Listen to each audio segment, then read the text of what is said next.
ನನ್ನ ಮನಸ್ಸು ಏನೇನೋ ಹೇಳ್ತಾ ಇದೆ. ಇಲ್ಲ ಅಂಬೇಕಾ, ಆಕಸ್ಮಿಕವಾಗಿ ನಾನು ಇವತ್ತೇ ಸತ್ತು ಹೋದರೆ? ಅರವಿಂದ್, ಬಿಡ್ತು ಅನಿಲ್. ಒಂದು ವೇಳೆ ನೀವು ಸತ್ತು ಹೋದ್ರೆ ನಾನು ಬದುಕ್ತೇನೆ ಅಂತ ಕೇಳಿಕೊಂಡಿದ್ದೀರಾ? ಇಲ್ಲ, ಖಂಡಿತವಾಗೂ ಇಲ್ಲ. ನೀವು ಸತ್ಯದ ಸುದ್ದಿಯನ್ನು ತಿಳಿದ ತಕ್ಷಣವೇ ಕಣ್ಣು ಗೊಂಬೆ ಆಗುತ್ತೇನೆ. ನಾನು ಕೂಡ ವಿಷ ತೆಗೆದುಕೊಂಡು ಸತ್ತು ಹೋಗುತ್ತೇನೆ. ಅಂಬಿಕಾ, ಎಂತ ಮಾತನಾಡುತ್ತೀರ ಅಂಬಿಕಾ? ಬಿಡ್ತವನು? ಇಲ್ಲ ಅರವಿಂದ್, ಅದು ನಿಜ. ನೋಡಿ, ಹೆಣ್ಣಿಗೆ 10 ಹಲವಾರು ಆಶೆಗಳಿರಬಹುದು, ಆದರೆ ಹೃದಯದಲ್ಲಿ ಮಾತ್ರ ಒಬ್ಬನಿಗೆ ಮನಸ್ಸನ್ನು ಕೊಟ್ಟಿರುತ್ತಾಳೆ. ಅಂದ ಮೇಲೆ ನೀವೇನಾದ್ರೂ ಇಲ್ಲದಿದ್ದರೆ ಈ ನನ್ನ ಜೀವನ ನೀರಿಲ್ಲದೆ ಮೀನು ಬದುಕುವುದೆಲ್ಲ ಸತ್ತಂತೆ ಆ ರೀತಿ ನನ್ನ ಜೀವನ. ನಾನು ಅಷ್ಟೇ ಅಂಬಿಕಾ. ನನ್ನ ಹೃದಯದ ಪ್ರಾಣವೇ ನೀನಿರುವಾಗ ನಿನ್ನನ್ನು ಮರೆತು ಬದುಕುವ ಶಕ್ತಿ ನನ್ನಲ್ಲೂ ಇಲ್ಲ. ಹೌದಾ? ನೋಡಿ, ನನ್ಗೆ ಬಸ್ಗೆ ಟೈಮ್ ಆಗಿದೆ, ನಾನಿನ್ನು ಹೊರಡ್ತೀನಿ. ಮತ್ತೆ ಮದುವೆಗೆ ಯಾರ್ಯಾರು ಬರ್ತಾ ಇದ್ದೀರಾ? ನೋಡು ಅಂಬಿಕಾ, ನಾನಂತೂ ಬರ್ಬೇಕಲ್ಲವೇ? ಮತ್ತೆ ನೀವು ಬರ್ದೇ ಇದ್ರೆ ಮದುವೆ ಹೇಗೆ ನಡೆಯುತ್ತೆ? ಹೌದಲ್ಲವೇ ಅಂಬಿಕಾ? ನೋಡು ಅಂಬಿಕಾ, ನಮ್ಮ ಮದುವೆಗೆ ನನ್ನ ಹೆತ್ತ ತಂದೆ ತಾಯಿಗಳು, ನನ್ನ ಎಲ್ಲ ಆತ್ಮೀಯ ಸ್ನೇಹಿತರು ಮತ್ತು ಇಲ್ಲಿ ಬಂದಂತ ಎಲ್ಲಾ ಜನಗಳನ್ನು ಕರೆದುಕೊಂಡು ನಿಮ್ಮ ಊರಿನ ಶ್ರೀ ಶರಣಬಸವೇಶ್ವರ ಕಲ್ಯಾಣ ಮಂಟಪಕ್ಕೆ ಕರೆದುಕೊಂಡು ಬಂದು ಬಿಡ್ತೇನೆ.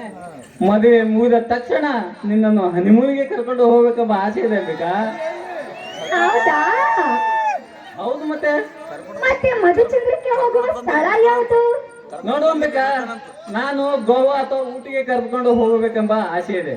ಏಕೆಂದರೆ ಅಲ್ಲಿರುವಂತಹ ನಿಸರ್ಗದ ವನರಾಶಿಯ ಮಧ್ಯೆ ಹರಿಯುತ್ತಿರುವ ನದಿಗಳ ಜುಳು ನಾದದ ಅಲೆಗಳ ಮೇಲೆ, ಸೂರ್ಯನ ಕಿರಣಗಳ ಕೆಮ್ಮಣ್ಣಿನ ಮಧ್ಯೆ, ಪಕ್ಷಿಗಳ ಕಲರವ ಮಧ್ಯೆ ಇಂಪಾದ ಹಾಡುತ್ತಿರುವ ಆ ಕೋಗಿಲೆಯ ದನಿಯನ್ನು ಕೇಳುತ್ತಾ ನಾ ಇಬ್ಬರು ತಬ್ಬಿಕೊಂಡು ನಿಂತರೆ ಆ ಭಾವಚಿತ್ರ ಪ್ರೇಮದ ಸಂಕೇತವಾಗುವುದಂಬಿಕಾ. ಹೌದಾ? ಆದಷ್ಟು ಬೇಗ ಈ ನಿಮ್ಮ ಆಸೆ ಈಡೇರಲಿ ಅಂತ ಆ ದೇವರಲ್ಲಿ ಪ್ರಾರ್ಥಿಸಿಕೊಳ್ಳುತ್ತೇನೆ. ಸರಿ ರಾಯರೇ, ನಾನಿನ್ನು ಹೋಗ್ತೇನೆ.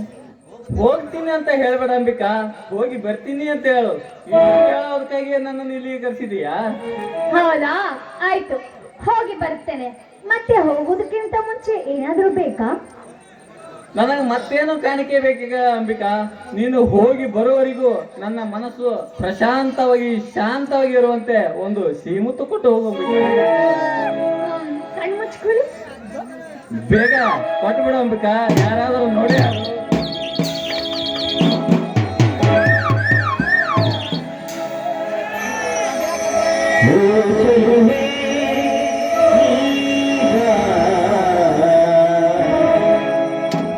ನನ್ನೊಲವೇ ಬರಿ ಬಂದು ಸಿಹಿಮುತ್ತಿನ ನೀರಿನ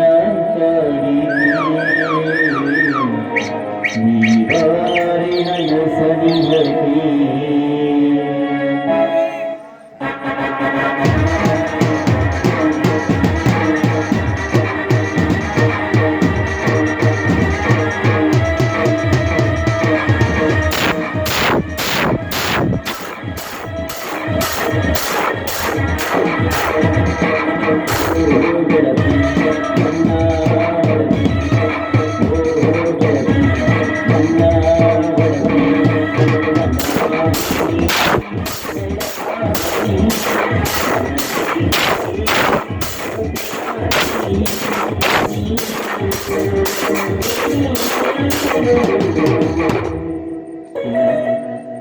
Hey Chunam,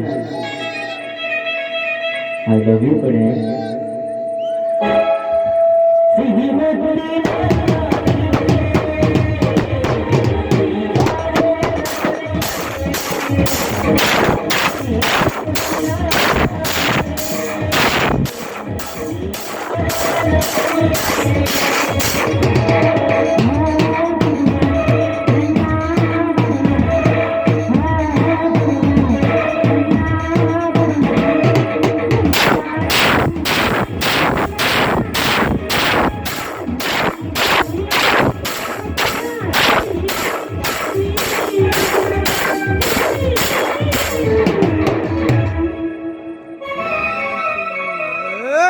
ಚಿನ್ನ ಏ ಚಿನ್ನ ಐ ಲವ್ ಯು ಕಣ